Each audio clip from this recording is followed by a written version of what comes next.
Catus, Maximus here, this time with a review of the Ridgid R3204. I believe this is truly Home Depot's cheapest circular saw. They're selling this $50 before tax, and I mean, it is a Chinese saw. I think it's a little better than like Harbor Freight Warrior brand, probably on par with, you know, the equivalent Bauer or Hercules, something like that. 6.5 inch magnesium sidewinder saw. It's not too bad. 12 amp motor, so we're talking 1560 watts at 6100 RPM. So it actually has around the same amount of power as a 7.25 inch 15 amp saw, because those tend to run around 5800 RPM or so. Other than that, the only reason I'm doing a video is because I picked this up for 15 bucks. And I mean, I think it literally has made a couple of cuts or something like that. We can tell it has made a cut because there's smearing on the blade. But for a cheap saw, and the only reason I got this is I do have a few 6.25 inch blades because I got the Skill 367, the 6.5 inch warm dried skill saw. So since I had some of those 6.5 inch blades, figured I might as well take a look at this since it happened to come up. And for $50, I think it would be, you know, people aren't going to be that bad off. What I kind of like about this saw is it's light enough to where you can actually use it at an arm extension. If you have a reasonably strong arm, you can be all the way out. And for simple cuts or when you're up on a ladder or something, kind of nice. I mean, a lot of people use cordless saws for that, but I'm not so sure that a cordless 6.5 inch saw with the battery is going to be much lighter than this. I guess the biggest criticisms, it is a $50 saw. I mean, actually the guard works pretty smoothly, but this right here is one of the biggest concerns. That is one of the thinnest pieces of webbing I've ever seen on any sole plate, on any saw, ever. I mean, if this thing gets dropped, I mean, this plate is really thin and really lightweight, and this thing will really snap. Although, I'll give them a little bit of credit. See that little marking right there? There's a little, come on camera, a little tick mark. That's actually demarcating where the end of the blade is. So if you're making a cut, as soon as you come up to this mark, you know that you've gone all the way past whatever you need to actually cut off. Maybe you're cutting multiple pieces of material or something like that, but I thought it's kind of an interesting little thing. Or maybe you need to start a cut and want to make sure you're far enough back. It does have a little tick mark. Kind of hard to see the tick mark for 90 degrees here. I mean, it's okay, but it's not that easy. The 45 is actually a little bit easier. Otherwise, it just has thin construction. You just got to be pretty careful with it. I will say, pretty aggressive motor.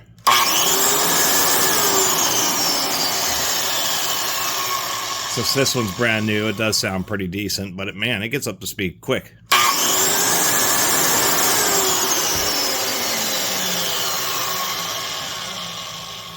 I guess the other thing is they do have a front grip handle. I mean, I suppose it's okay. It's a little bulbous. A lot of them will have the front grip handle right here in front of the main handle. This one's offset. And you could just kind of be careful, because as you're cutting, it's easy to cause the saw to want to change directions. We do have a blade lock on top, pretty easy to access. I will give them credit for this. Big ventilation. They even have this little wing here, so it's really forcing the air right at the blade. So it actually does blow the dust away reasonably well. It's actually a one-piece molded motor housing, but they still put a cap on the backside. I suppose that just adds a little bit of durability if it were to be dropped, and that drop didn't involve it landing on its super thin base plate here. I mean, this thing is, we actually do have some reinforcing here, but this whole section right here is just is not confidence inspiring. So definitely we'll have to be aware of that. Other than that, I guess the only other real criticism is the fact that this is so narrow, and the thumb lever for the guard sticks way out. And it would have been nice if they had the thumb lever be flush, so that you could do some kind of flush cutting and know that you're like exactly an inch away from the blade. Other than that, we do have a 50-degree bevel capacity. It has some detents, but they're just so soft. As soon as you get some sawdust in there, they're going to be basically indiscernible, so you'll have to rely on the markings or just use another, use a speed square or something like that. But I will give them credit. Well, it's supposed to go up to 50, but it doesn't quite do that. It has a 50-degree marking, but for some reason, oh, I know why that is. It has this quirk of design, so now we can actually get it to go to 50 degrees, but if the base plate is all the way retracted, then this back portion here ends up preventing you from actually getting all the way to 50 degrees of bevel. You actually have to have the sole plate out a little bit. That's an oversight. Shouldn't have 50 degrees unless you can achieve that at a full blade depth. That's for sure. Kind of weird the way their whole kind of guard boss and everything is set up here. This notch, and the reason it's so thin is so that I can clear this section of the guard, but they just didn't do a good enough job, and you still can't hit 50 degrees. And oddly enough, when you do bevel it, it's pulling the guard back. I think that's just a little bit strange. Although that may be intentional, and the idea may be that it gives you a little bit of more guard retraction when you're at a steep bevel cut, 45 degrees, so that it's less likely the guard may actually catch. Other than that, the controls are pretty easy to use. It has their Fugo logo, it's supposed to be their higher performance one. Other than that, not a ton to say about this saw. I suppose we'll pop the blade off here, make sure I have it unplugged, really make sure you have saws unplugged when you're messing with them. Normal rotation, lefty-loosey. The only thing I don't like about the blade lock is it is a simple metric screw. It looks like an M6 by 1.0. It is an M6 by 1.0. Would have been nice if they also included a hex in case you strip out or, strip out the Allen there. And I may end up replacing that with like a socket or an actual bolt. Standard 5/8. Oh, that's actually kind of pressed on there. Usually these black back washers are pretty easy to remove, but this one, interestingly enough, is stuck. And they do pop off. It's just, got like a little particle or something in there. Those are sintered steel pieces. They're like these really finely defined, but it's not forged. It's powdered metallurgy, which is actually, it isn't that bad. The criticisms that it gets is under certain situations, it's a little bit more brittle since it's based off of powder rather than, forging hot steel. Do have a rubber sealed ball bearing up in front. Kind of a thin little spindle there. That overall, I think that's a 12 millimeter or a little half-inch spindle. And then this is an adapter that increases it up to the standard blade hold size, which is 5/16. I suppose we'll take a little look at the gears. Finally got this thing most of the way apart here. Kind of an interesting, since the whole back of the motor is one-piece molded, they have like this front case that holds in the motor. Then they have the gear.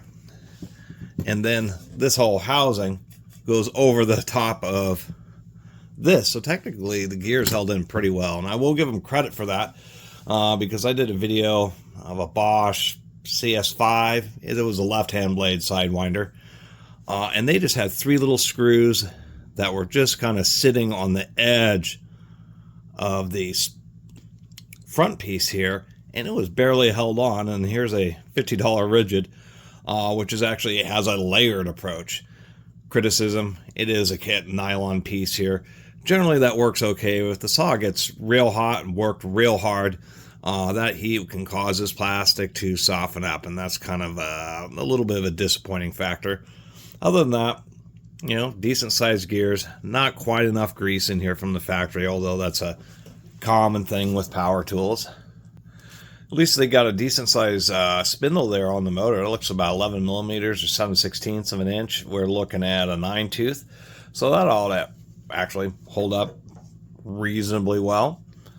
Not a lot else to say. Saws are pretty simple tools.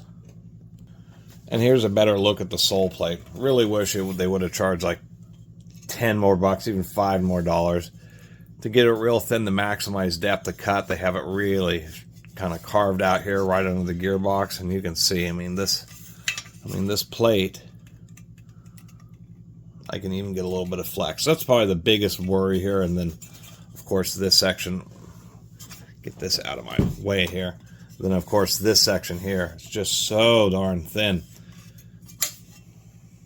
Always a little disappointing sometimes when manufacturers, you know, it takes a lot of effort. There's a lot of design work in any power tool, including something pretty simple like a saw.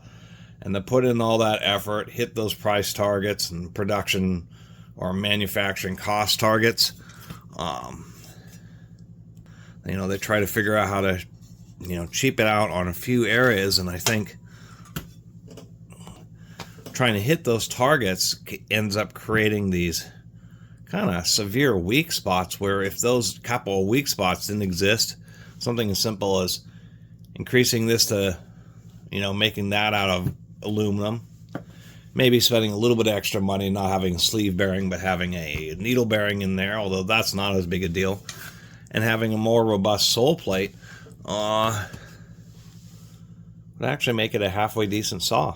I mean, it has a halfway decent saw, but would make it much more decent than it is, especially with all the expense that they're already putting into trying to make a motor that won't burn up super easily. Well, something I'm just realizing here too, getting this back together, is a lot of power tools, particularly saws, because of how often you need to replace power cords, and less so, but still trigger switches. I mean, with brushes, they're nice and easily accessible, even on this Ridgid. But on most saws, the handle portion is a separate piece, separate molded piece that you pull off so you don't have to like remove the guard. But when I was really looking at it closely here, the handle is not. The handle and the whole front part of this is all one unit. You actually have to remove the entire guard and housing assembly in order to get at all the screws. So you have to pull the whole thing off or tear down the whole thing in order to get this whole front half off just to replace a power cord. You basically have to disassemble the whole saw. You got to remove the brushes because probably the motor will pull out from the housing rather than just popping off the front of the motor. And that's a little disappointing. For one that's ostensibly a reasonably built saw, it just doesn't... you have to go through a huge amount of effort just to get access to the power cord. It doesn't make any sense that they don't have a series of screws on this side, maybe pulling off the handle section or something like that. It just seems like an odd design choice. So anyway, got this back together, and if you know, I'm a little, I wouldn't say on the fence. Realistically, for 50 bucks, you're getting a lot of engineering and a lot of saw, and it's going to pay itself off. Easily is going to earn $50. It's just, there's, you know, I really like, you know, as high a quality products as I can get my hands on. And this is really good in some ways, and in other ways, it's just like some of the corners that they cut just are disappointing. Such as just an incredibly flimsy and weak base on it. And one of the things I was also noticing is the little, where the little square head bolt goes through for the clamp for the adjusting the depth. There's a very little material there, so this thing would never take a drop. That's probably the bottom line, is it would never take a drop. If it hit hard on the guard, it'll probably crack that whole plastic housing that holds the gear, and this base will just fold, you know. And the fact that you know, and if you're like me who always forgets things, I'm constantly dropping stuff and forgetting stuff. So I got it halfway back together before I realized I forgot to put in the lock button. Got this whole guard back on until I realized I need to take it back off to get the square head bolt back in there. And the fact that you have to remove all of that stuff just to pull this half off to replace a power cord. I think they're almost banking that, you'll throw it away when it needs a new power cord. So to tell you the truth, for 15 bucks, I think it's totally worth it. Even for 50 bucks, it probably is, just for a lightweight 6.5-inch saw. But if you are actually looking for a lighter weight 6.5-inch Sidewinder saw just for